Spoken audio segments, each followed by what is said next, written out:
oldest tree in Manhattan. The Empire State. Wow guys, it's amazing down here.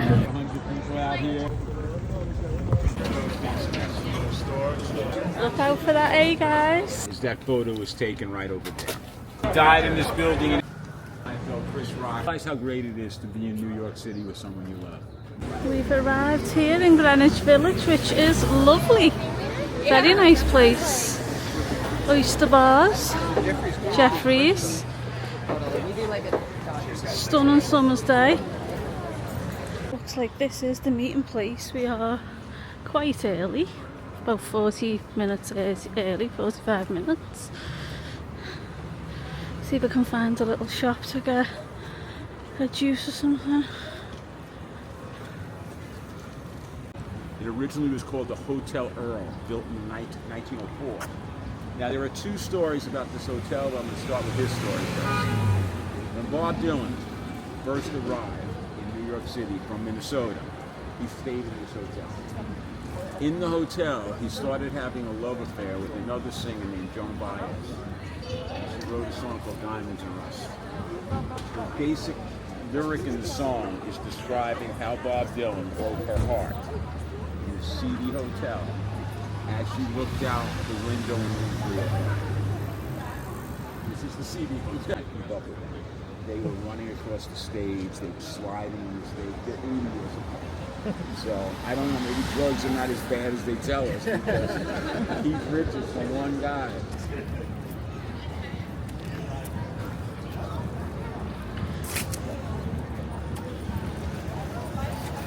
So I know in Europe it's like a baby shrub, but here it's a full... The oldest tree in Manhattan. How the streets go here. New York City is built on a grid. First Avenue, Second Avenue, Third Avenue. This was built before the grid. This is an old neighborhood. At the end of the tour, we're going to see where the rich people live in the village. All from... So about a month ago, The hanging two tree. young Irish women on the tour. Young women. I don't get that many Irish people on the tour, but when I tell the story, one of the women goes over and hugs the tree, and the other woman took a picture of her. And I went, wow, the Irish do hate the British. I saw it with my own eyes. Read about stuff, but I was like, wow, I thought that was over. It's not over, because they were... Certain parts of Ireland it is. Mansions, originally owned by wealthy British families. Because first the Native Americans were here, but then the Dutch came, and then the British came. And the British had a lot of wealth early on, and they lived in Lower Manhattan. So those mansions behind there are horse stables and where the helpers sleep. So this was mainly a very wealthy British neighborhood. All of those mansions now are owned by New York University. Pretty much everything you see is owned by New York University. New York University is the largest land developer in Lower Manhattan. Right there's a protest from the river to the sea. Every day, you got it going on.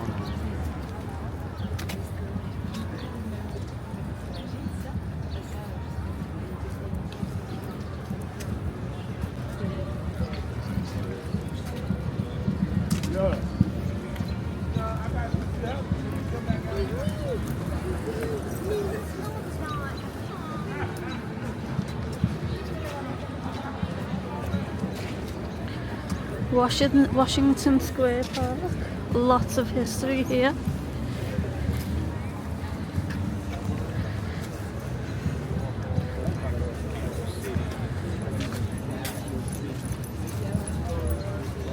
Very busy Sunday because the weather is shining beautifully.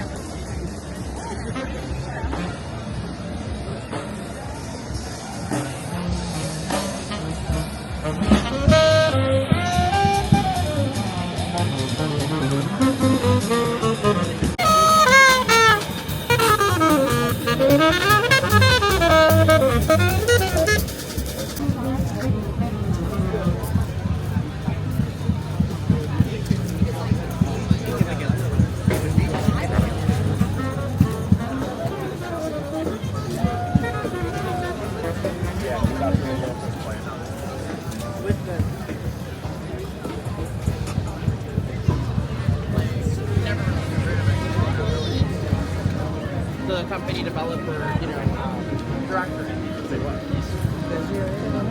Very busy. The weather, isn't it? Brings everyone out.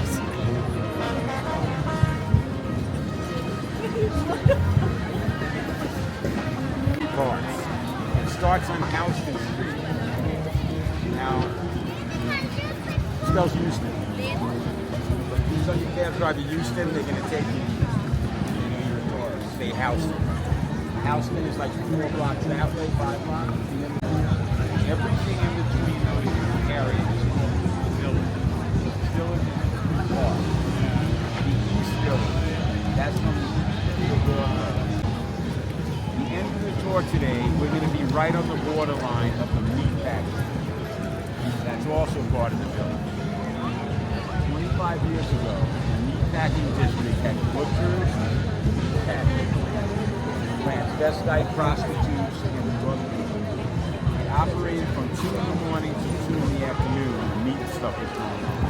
And the other 12 hours, if you were there, I don't know what you were up to, but it was certainly moving. Here's the Empire State Building. And this is how is the arch, by the way, compared to Paris? How is it? You can see the Empire State through the Washington Arch.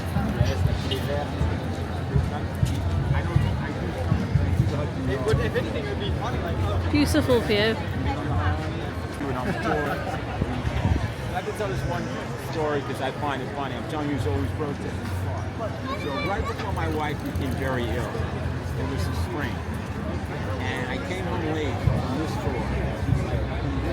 She said there was a protest in the park, and I had to support the protest. Now, my wife knows I don't jump into the protest here. Anything like that, not a part of it at all. It is. This one says we're going to protest.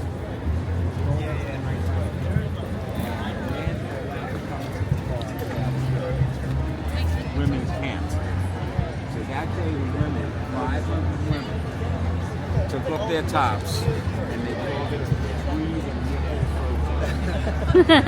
I had to support it. So my wife, the reason I love her so much, she goes, well, you've been looking at me for 40 years. As long as there was no touching. You can see they sell a lot of art in the park. It's an original knickknacks. Meaning that each one gets its own book.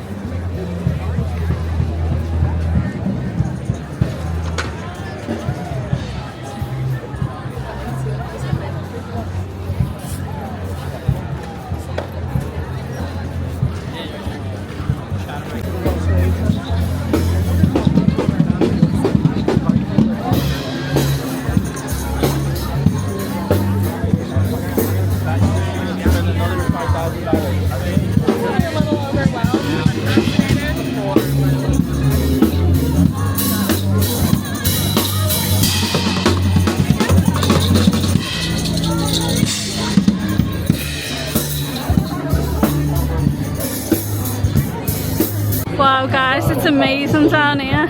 Really, really good. What a wonderful day in New York. Bloody amazing. It's over there playing.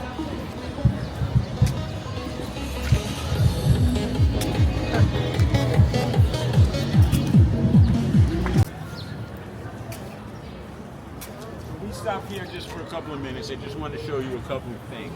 Now this used to be a firehouse. But again, in New York, if you have a lot of money, you can't get space. So when the firehouse moved somewhere else, this is now owned by one person. You two will definitely know who this person is. I'm not sure about Europe because he is a big star in America. And he's the anchor man on CNN and 60 Minutes. His name is Anderson Cooper. You guys know Anderson Cooper? See, it's funny, Europeans don't know him. But he bought this building. Pretty nice. Right. So, now he also bought the building next door now. So now he officially has a mansion, space-wise. He's not open today, but Jim Carr's gas truck in the basement there that I used to work at. Unfortunately, Sundays are not open because I could bring you today. But Billie Holiday played there. Thelonious Monk played there. been here since the 1920s. It's a speakeasy. It still looks like that. But Anderson Cooke is very nice because he bought that building. He could have them removed, but he's not because he knows that it's really which is really nice of the city. But that is the original. Now, when we get to the pizzerias, I can give you personal opinions on the food. I can't afford to eat it, so I just heard through the years. If you're interested in really great European service, very the European way of serving, it's rated the #1 Italian restaurant. This whole area, of course, for Italian food. Now, I'm going to be saying something very brave and probably pretty stupid right now. Italian food is the best food in the world. Now, I know British people think yours. No, you guys French think people. that's right. The British. That was my joke.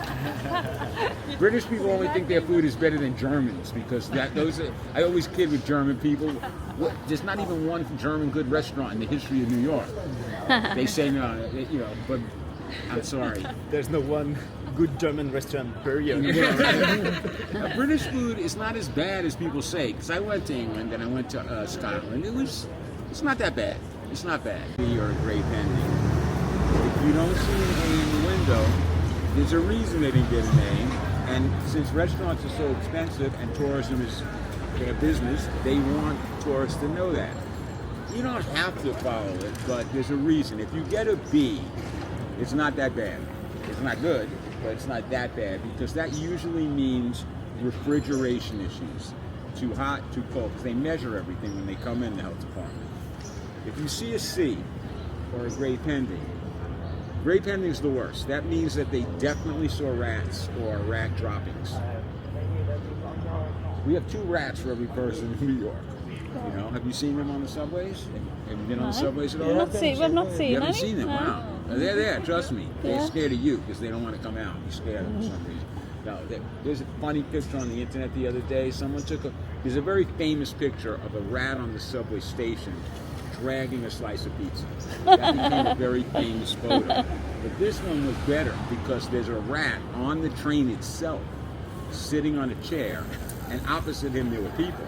Like no one was leaving. The rat wasn't leaving, and the people aren't leaving. So I thought that was a good one. But don't go in. And if you see a C, that's also probably nice rats. So I told this to a tour a few weeks ago, and a woman told me that she had made a reservation at a famous steakhouse called Gallaghers in Midtown. She had gone in there. We went there last week. I'm not going to tell the story. No, go on, tell But us they story. had the C. She saw a C okay. in the window, but she didn't think anything of it. And she didn't eat there yet. She was going there at night. And I said, listen, I'm not going to tell you not to. You can cancel the reservation. I am not eating in a restaurant that has a C because I manage clubs and bars. I know. I'm not there. But again, it's all sides. It's not Republican and Democrat.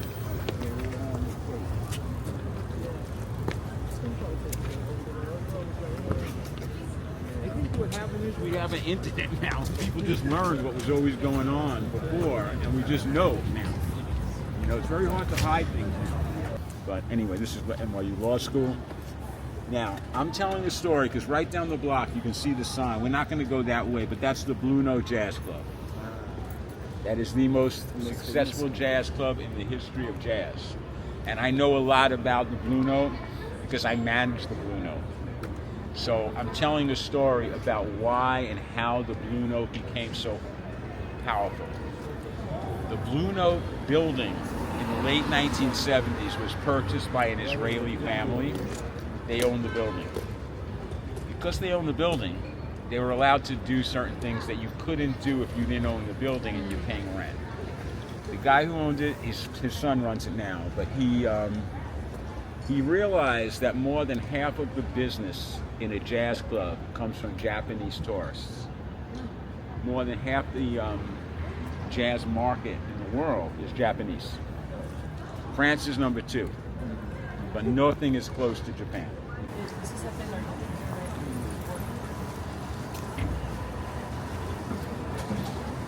Put it behind something.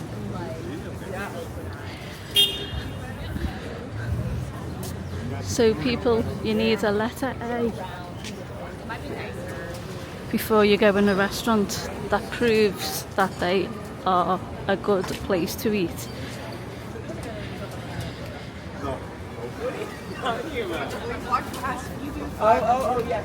If it's a B, it's okay. Anything further than a B, it's a no-go. And apparently Gallaghers, where we went last week, is a C. First place to ever sell an espresso cappuccino.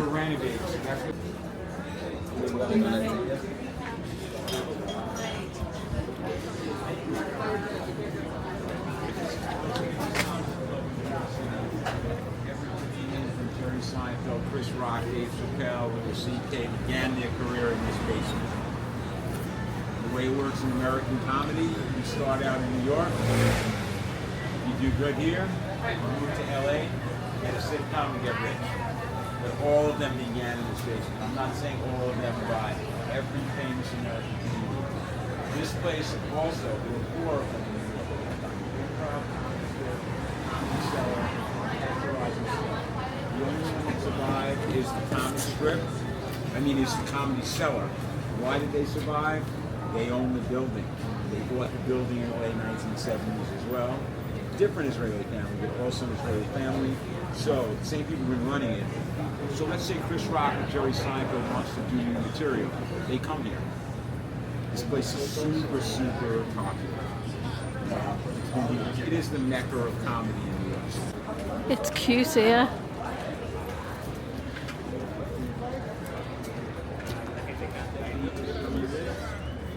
This is Cafe Wa. That guy in the door is Jimmy Hendrix. Right there. He built for one family. I don't know, maybe they finally sold it, but it was going for $20 million. So the joke everybody said was the freed slaves, they should have bought land over here. They'd all be really rich now. So when they appear as ghosts, they're probably pissed off because they didn't buy any property on this block. Now,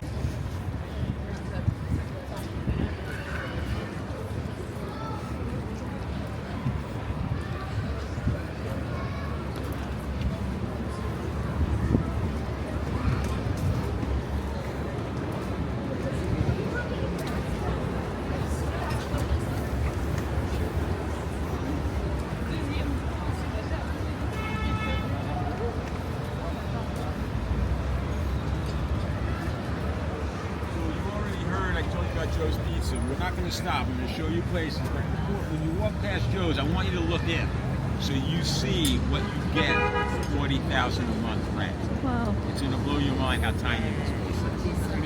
You're going to see 3 famous pizzerias on this block. I'm going to rate them later because I don't want to get shot at Joe's, so I'm not going to give you my ratings. Here we go. The famous Joe's Pizza.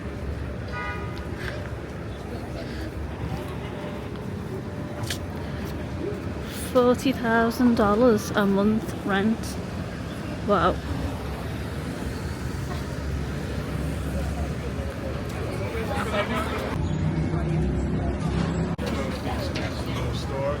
Spiderman movie. This is the line waiting to get in. That's what happens when you're in the Spiderman movie.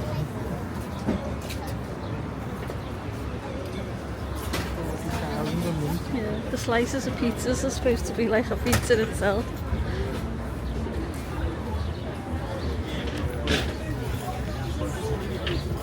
On the 5 boroughs of New York.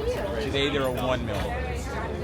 Mainly very Orthodox Jewish people live in Brooklyn and Queens. They have large families. They need space. Bagels are sort of the Jewish culinary gift. This neighborhood is famous for Italian cappuccino and expresso, which is all the Italian. The best coffee I've ever had, I got in this place right here. This is coffee from Yemen. Has anybody ever tried coffee? Actually began in Yemen. Okay. Arabic coffee is very strong. But I want to show you what you get for $60,000. Maybe a billion down the road. You have the mind for the current. Okay, so our tour guide said this Yemen coffee is the best he's ever tasted. So we'll be trying that. And this is Venki, which is $60,000 a month rent. a lot of people out. Maybe they'll do good in the summer because they're relatively new around here. You're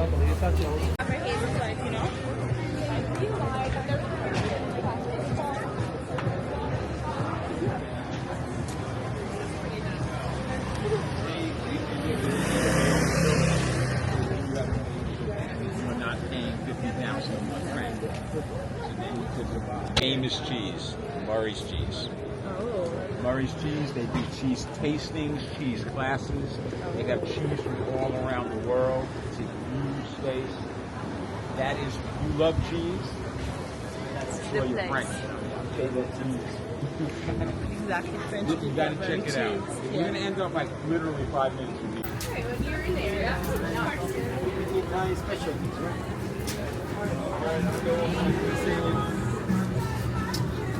Cheese fans have actually told me that this is orgasmic for them to enter in here. A super expensive Italian restaurant. And there's an A in the Windsor. There's an A.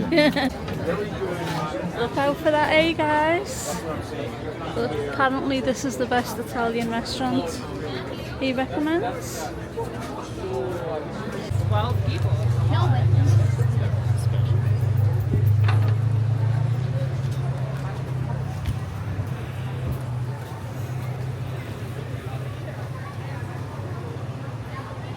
The oldest pizzeria since 1929. Very famous. And one of the slices, you have to buy a pie. And pretty much every tourist who's ever been to New York has eaten on pizza. It says it's 1929. So, on the corner, this is kind of German, not all the local really good beer. Plus, the food is good. It's over till 4 in the morning. The best draft beer. Great night in New York. You have Blind Tiger and all these pizzerias. But Blind Tiger is This is the place. so you're really unique because most of the beer places in the city you can't really get good beer. You just get like the famous beers. They have some local beer breweries in Brooklyn.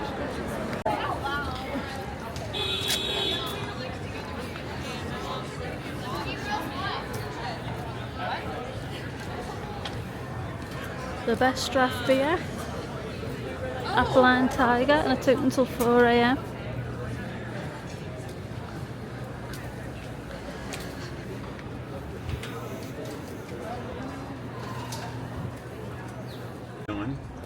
But what makes it really special over here is that photo was taken right over there. Bob Dylan used to live in those buildings right across the street when he moved to New York City, above where it says Music M.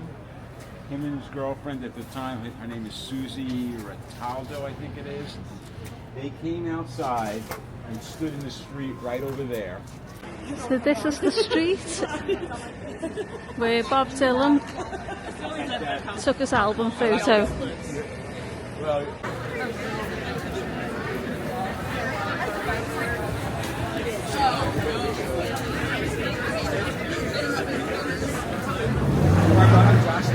Food looks amazing around here. Food looks amazing around here.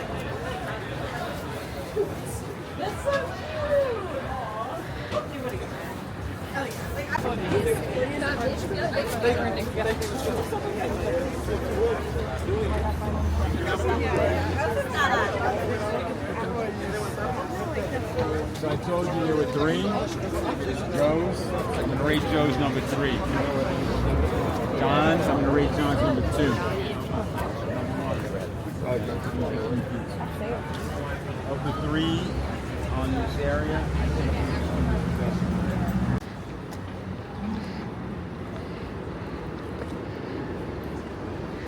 We'll stop here just for one quick minute. Creamer across the street. That's a good Italian restaurant right now. Very good. About over 40 years ago, standing in that doorway, I met my wife. That was Sweet Basil Jazz Club. So that is where I had to go out of business because they couldn't afford the rent at a certain point.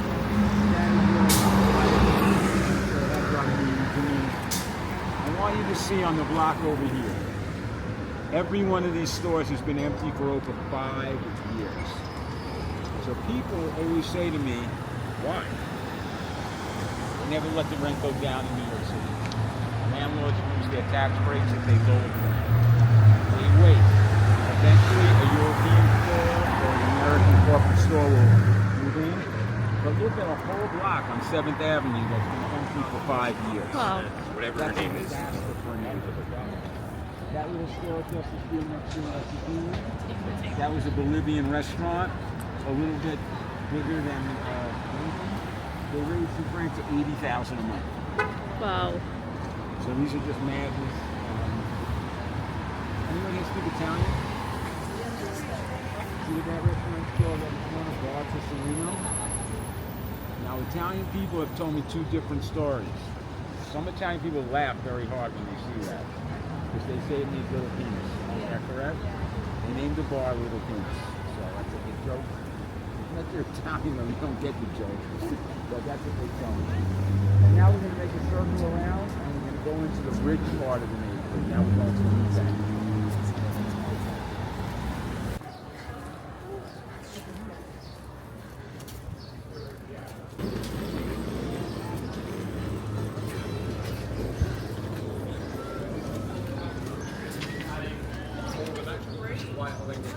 Years old. It's the oldest every famous American actor or actress that started their career came to New York. They were struggling to perform in this theater. Tennessee Williams, Sam Shepard, all the young playwrights, when they were young, did shows in this theater. This also was created by another great woman, the very great poet, Edna St. Vincent Millay. It was her theater originally. When my wife was in the last 2 months of her life, she was dying of cancer, kidney failure, and COVID. She was in a nursing home in the Bronx, and she lost the ability to move her hands and legs. Her mind was awake, but she couldn't move, which is the worst nightmare that you could ever experience, to see someone you love like that. So when I spent a lot of time advocating for my wife. I didn't work for 5 months so that I could be with her in the nursing homes to make sure she got bathed. Americans know what I'm saying. You guys probably don't know about this. But if you have a loved one in an American nursing home, you have to be with them because they won't be taken care of. Now, it's shocking, but they get $850 a day from Medicaid for her room, but they don't bathe you, they don't give you medicine, it's a nightmare. But I can't be there at night, so when I leave, she can't move. They give her a buzzer to get the nurse. And she was a school teacher. So she wanted to knife me one more time before she died. So she said, do you remember when we were in Miami? And I knew what she was going to say, because we were on the beach on a beautiful day in Miami. The sky is like blue beyond belief. We had a big fight. I stormed off the beach, because I was the drama queen in our marriage. And I ruined the day. So she mentions that to me. She died a few days later. But her point was, she knows I'm a tour guide. She said, when you go back to be doing tours again, I want you to promise me that you will tell all the married couples on tours never to fight with each other when you're on vacation. Because it's the best moments of your life. At the end of your life, all you have are memories. That's it. Nothing else matters. Nothing. And memories, she pointed out, when you're on vacation is when you really remember things. It's not the day-to-day routine of your life. So, of course, the British guy had a great line the other day. So he told me I was too late because he fought with his wife on the way to the tour. So I said, all right, promise me you won't fight with her after this. So that's my message to, are you married couples here? Married couple? Married. Pax. Yeah, Pax, the French. Dating. Yeah. Doesn't matter. Don't realize how great it is to be in New York City with someone you love. These are magical moments. And normally I say this to younger people, but I don't have to. Usually I tell them because they're so bored on the tour. They can't look at their phone for like, the whole tour. I tell them that I only went on one vacation with my parents. They didn't have money. When I was a kid, we went to Puerto Rico. I was like 10. I still remember that really strongly in my mind because memories are really all we have. So I promised my wife I would do it. I've done it on every tour since then. And it's a good message, though, just in general, about what's important in life. The only thing that matters in life is love. So it's a little loving thing. What I'd like to do, if you don't mind, is take a group photo in front of the cherry lane, and then I mail it to you tonight. So you don't have to go in the photo, but if you like, we stolen from London. That's how house is looking. It's very like London, yes. But this was like a dream come true. Because this woman on the tour that day, the only time I've ever had a person from India on the tour, she says to him, "You got a lot of nerve saying that Americans stole your architecture when you stole billions and trillions of dollars from India. It was the greatest thing. I loved it." So I keep moving around with you guys about buying a building. Here you go. You got your...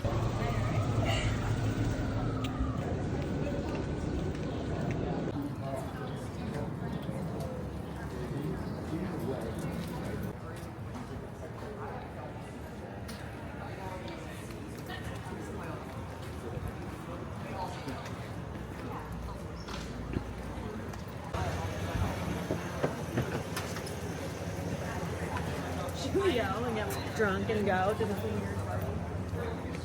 It's here. It's a bad building. See in the window there, you see dogs. Yeah. So I want to tell you about the history of Greenwich Village in one building. When I moved here, that place was a club called 7th Avenue South. It was owned by two very famous jazz musicians named the Beble brothers. They played on a lot of albums. You probably you've heard of Randy Brecker and Michael Brecker. They owned the building, they owned the bar. But the bar really wasn't for people who weren't in the music business. So every rock band, Broadway show musicians, whoever was playing in New York, after their gig, would show up at this bar, do jam sessions and hang out. So David Bowie lived in the neighborhood, guys from Depeche Mode lived in the neighborhood. It was a very happening bar. You have musicians in there, so you know you have the best looking women during the day when they're at work. That is a dog hotel. Put them in that top area up there. Their advertisements used to say, they changed it, that your dog will get a view of 7th Avenue. And not only do they get a view, there's always a person with them, and there's always entertainment and activities for the dog.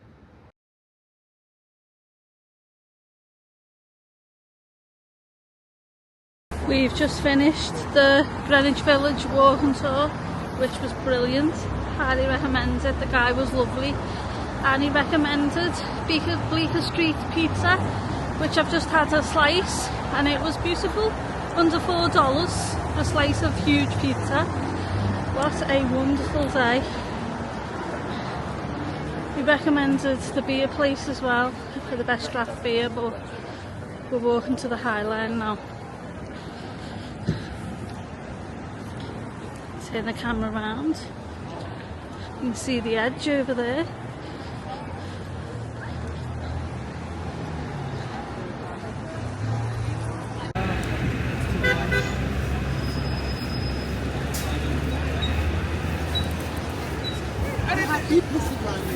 I'm walking slow.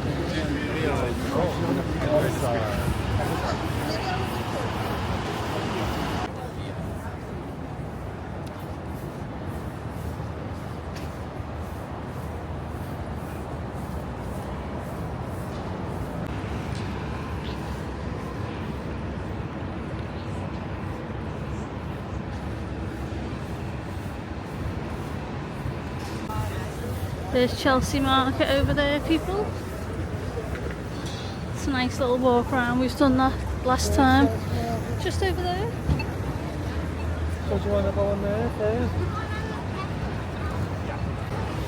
There's the High Line there. And we just have a little walk through Chelsea Market. It's been an action-packed day. A great day.